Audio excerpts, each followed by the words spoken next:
మన స్టేషన్ తీసుకురమ్మన్నారు. ఏంటి నా ఇంటి యజమాని అక్కడికి రావాలా? ఏమనుకుంటున్నాడు అతగాడు? మీ పోలీసు వాళ్ళ చుట్టరికాలు దొంగలతో పెట్టుకోండి.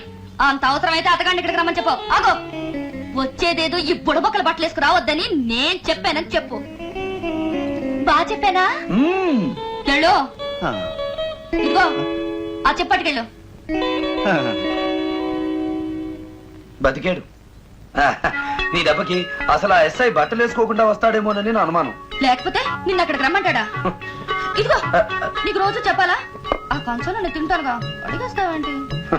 ఎంత మొగుడు తిన్న కంచమైనా ఎంగిరి కంచంలో తినడమేంటి? దానికి ఒక కథ ఉంది. కదా? మొగుడు ఇష్టాయిష్టాలు తెలుసుకోవడానికి మీ కంచంలో మేము తినేది. నువ్వు తిన్నాక నీ కంచంలో వదిలేసినేమిటో నేను చూస్తాను. అంటే అది నీకు నచ్చలేదని అర్థం. రేపటి నుంచి చేయించను. ఇప్పుడు చూడు, ఈ గిన్నెలో చేపల కూర వదిలేసావు అంటే వంట మనిషి బాగా చేయలేదు.